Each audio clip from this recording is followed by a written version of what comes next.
my reason for being poly boils down to I want myself and my partners to be able to take advantage of whatever opportunities feel important to them. Even if that person in that adventure ends up taking them completely away from me, I would still rather they be happy and follow that important thing if that's what they really want. When I tell people that normally come from a monogamous mindset, they often seem to think that giving your partner the freedom to go and explore means that you don't really care whether they're there or not. And I don't think that could be further from the truth for me. I care. I just care that they're happy. Hey, you. Thanks for tuning in. Just a quick heads up, this episode is rated R, so expect that there will be some language that you may not want your kids to hear, lots of adult topics, and quite possibly some explicit conversations about sex. This episode is probably not safe for work, though, I guess it depends on where you work. Hey there, and welcome back to Pleasure Central Radio. This is your host, Radiant Rebecca. So the next 2 episodes are a 2-part, and it's called How You Love Is Enough. And the reason I'm calling this episode How You Love Is Enough is I want it to be a reminder that we don't have to be everything for everybody. And we can still have a very strong, powerful, secure connection with somebody without them providing everything that we need. And that can be a tricky balance to figure out. I've learned over the years that the more connected the relationship appears to be, the harder it is to throw off the ideological concepts of monogamy, of you can be everything for me, or even you can be nearly everything for me. And I've found in my own history, in my own love life, that it can be incredibly satisfying to make conscious, thoughtful deals and to negotiate with people about how much we're willing to be for each other, what we're willing to be for each other, and where those limits stop. This particular relationship that I'm going to highlight right now is a newer one for me, but it's one that I've had many months of focus about what I really need. And Josh is a wonderful guy, and we both wanted a certain kind of nesting partner relationship, some kind of anchor partner, and we both are very definitively poly and wanted to continue to be able to see other people and move around and do things and have a lot of freedom. So you'll hear in this episode how we've decided to work it out, and I hope it inspires you to remember that how you love in every relationship that you're in is enough. And if you can only give someone a small piece of your life, that's totally fine. It's really helpful if you talk to them about that so they know what to expect. And that's totally fine.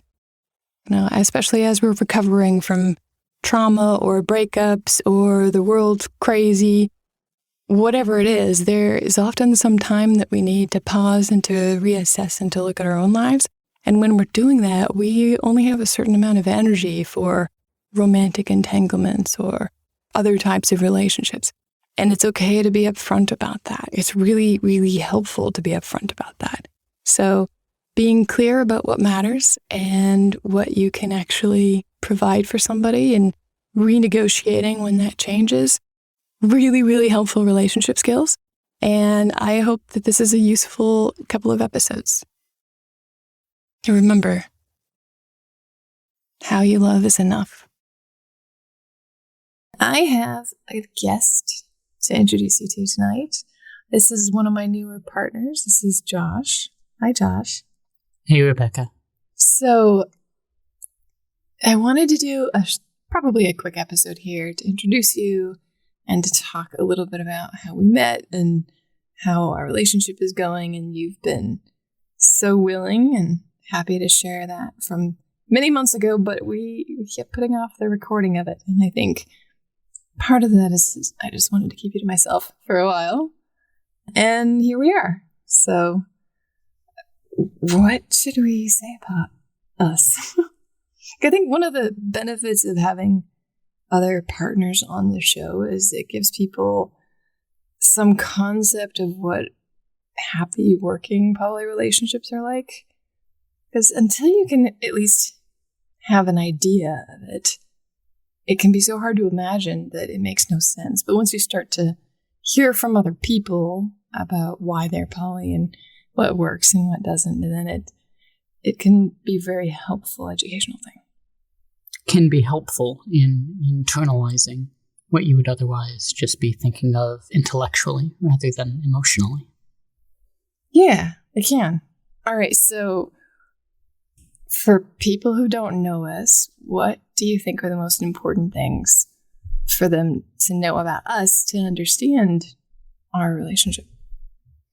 One of the things that I thought was very unique when we met is we both had another person that still held this place in our heart that was very important, that we weren't ready to let go of. And I was having a challenging time finding people that could truly understand that, understand what I was going through. And you did. And you understood it clearly enough that I could tell you had grown through some of those experiences yourself, which I thought was really cool. It's really important to have a sense of parity with your partner. What does that sense of parity even mean? The sense that you are a peer in more than just age, social status, or point, place in life. It's this idea that you share an understanding. So a sort of equality. Very much so. A partnership. Yeah, I can get behind that. I think I am especially a big fan of seeing equality not necessarily as equal, but as 100%, right? So different people bring different things and have different skills and different gifts, but it can add up to a beautiful whole if everybody is on board with that imbalance, which actually can often create a whole new kind of balance, which is cool. More of a collective balance than a one-to-one balance. Yeah. It was pretty early on in our dating, and you were telling me stories. I don't remember how this came up. Yes. I think we were driving home, actually. Oh, maybe that was it. From a party at a friend's house. Okay. Now I remember. I actually remember the date, too, because it was the 4th of July.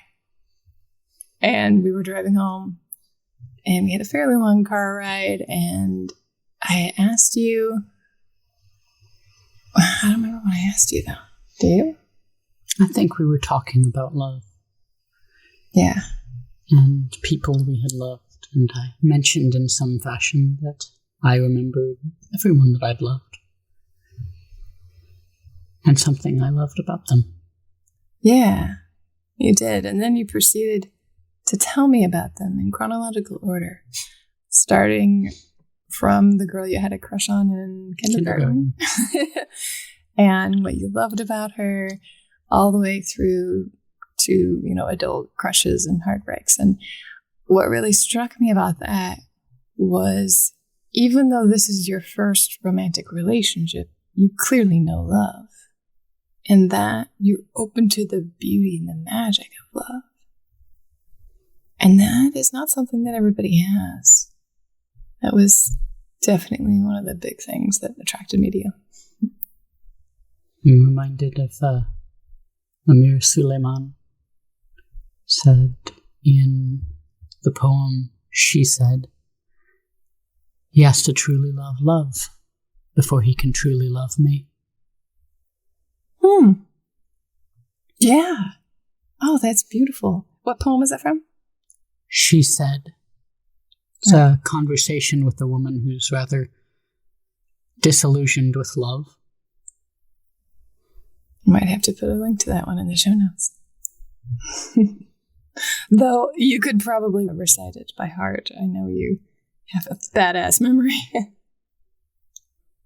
I probably couldn't do it justice. He's a very large black Muslim man, and I am this tiny white atheist man. Yeah, okay, I can see the point. So maybe not the right casting. Yeah, there's something lost in just the atmosphere of it.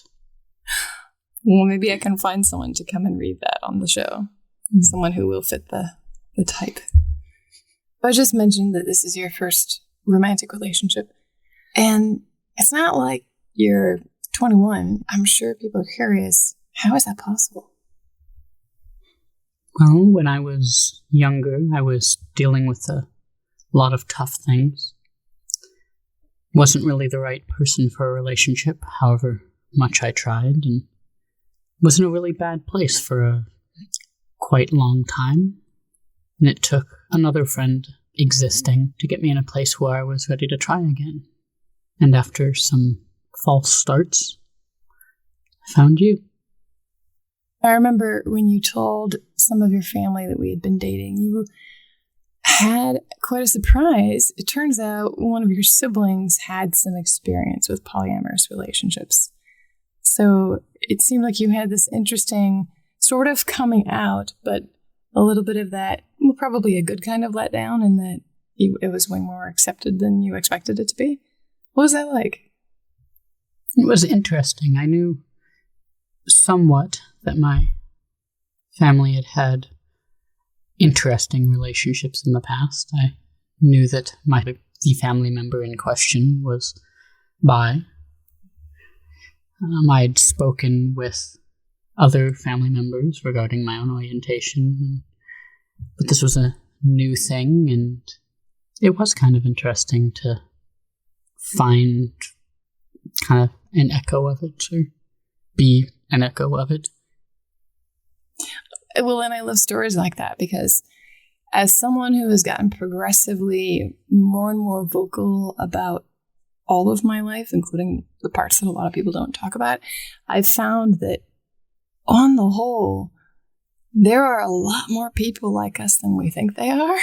There are a lot of people that we assume would be judgmental that turns out are not. You know, maybe they've had experience, or maybe they know someone, but there's a lot more open-mindedness than I ever expected. Now, maybe that's a factor given where I live. I do live on one of the liberal coasts in the United States, but I also believe that there are a lot more open and accepting people than we usually believe. Poly people in the house tonight. Something like that, yeah. So in the 6 months or so that we've been dating, you've gotten to come spend some time with a lot of people that I have dated, or other people that I'm dating currently. And that is a pretty interesting place to be, I'm sure, especially for someone who's so new to relationships. Tell us a little bit about what that's like. Well, you tend to attract a particular type of good person. I found myself, I wouldn't say surprised, but pleasantly something with your partners, past and present. Generally, you have to wait a little longer into a relationship for a threesome, I would imagine. Generally, yeah. Well, depends. Or at least a little longer into your first relationship. 6 weeks is not very far in. Was it 6 weeks? 6 or 8, I think. Huh. I know, it was really early. I was really fucking impressed. I was like, are you really? Oh my God. Okay, cool. Yeah. Maybe the best threesome I've ever had. Hey. Yeah. Pretty awesome. Yeah, so there have been times at my house where 2 of my other lovers and 2 of my other partners will be hanging out, and 2 of my exes and 2 of other people's girlfriends, and it's different, but it's also really cool. It is. What do you think about it? Not sure what to think at this point. I'm enjoying the ride, figuratively and literally. I think one of the things that makes us work so well together is that we both been coming from this mindset of, I don't want any more from you than you are totally happy to give. And I think that's cool. Yeah, I think it helps that we've come in with that from the beginning instead of trying to build openness after the fact. It really lends itself to the relationship just moving in that direction instead of having to suddenly change to that direction. Where I think a lot of other partnerships get tripped up when they try to bring in openness as a patch rather than as an integral part of their relationship from the start. Yeah, you're right. I've actually dated a lot of people that weren't necessarily poly, or they were willing to be with me and I'm poly, even though they really didn't want to see other people. But it is different having that level of parity and starting up from the beginning of, no, we want to spend time together, but we want to spend only the time that we really want to be together, and we want the other person to be just as willing to be there.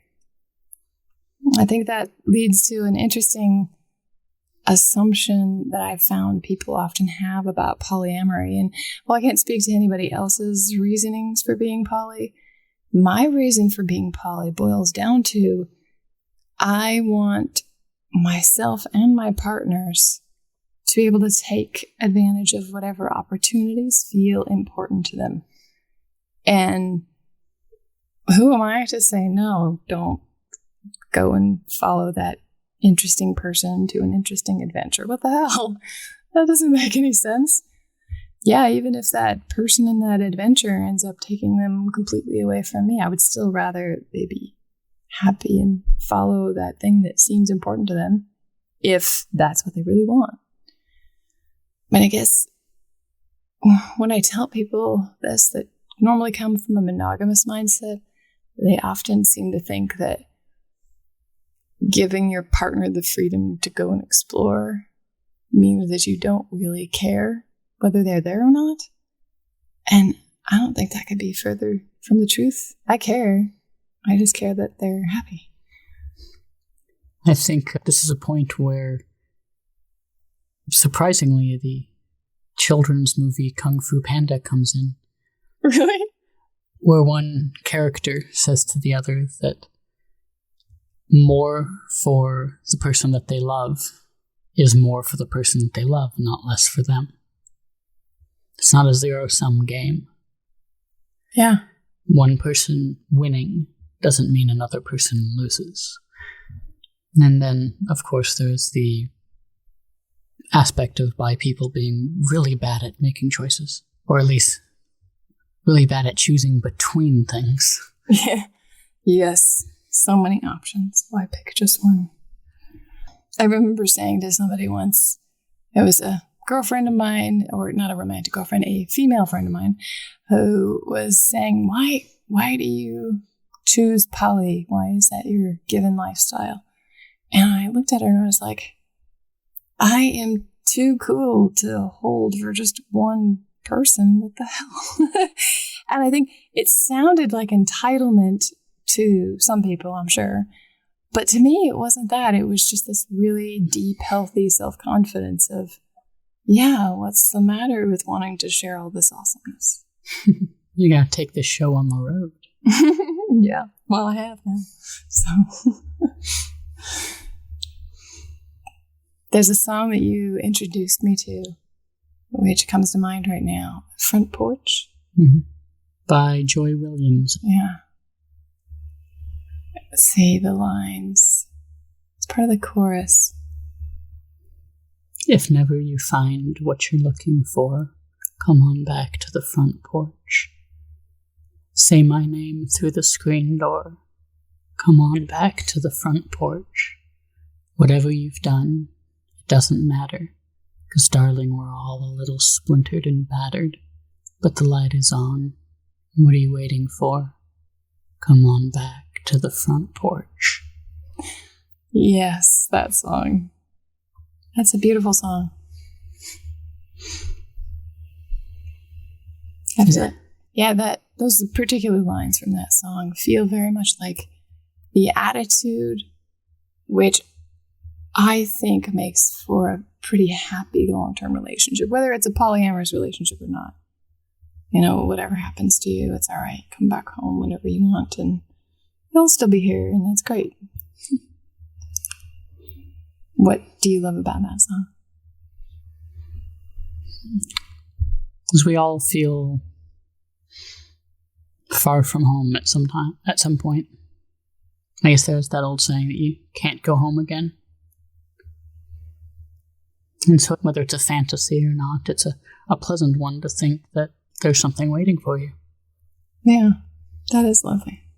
I think that's another assumption people often make about polyamorous relationships, is that we're poly because we can't commit. Which, again, I find that to be pretty ridiculous. In my own life, I'm plenty good at committing. I'm just also good at juggling. In a world with so many things worth believing in. And that's from a song by Ani DeFranco called School Night, where she talks about choosing between two people that she loves. It says that the heartache of choosing is the price you pay for living even a day in a world with so many things worth believing in. Now that is beautiful. Yeah, it's got, for a monogamously sourced song, it's got some interesting poly points to it. Nice. What kind of scale compares the weight of two beauties, the gravity of duties, or the ground speed of joy? What kind of gauge can quantify elation?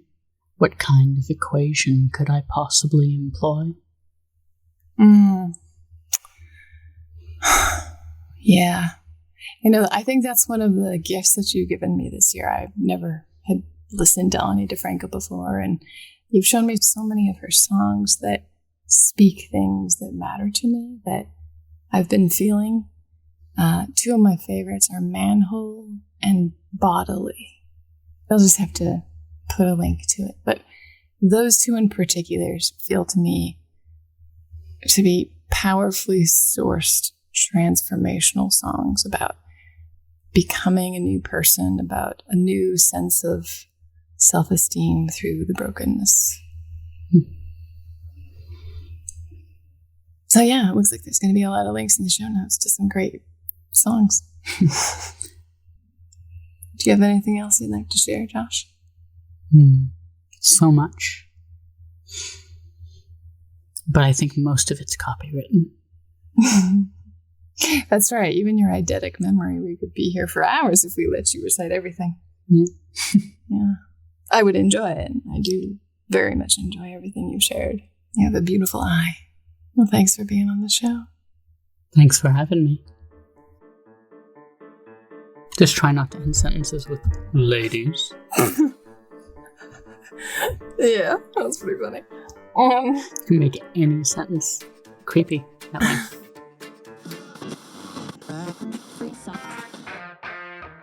Thanks for listening to Pleasure Central Radio, hosted by Rebecca Beltran.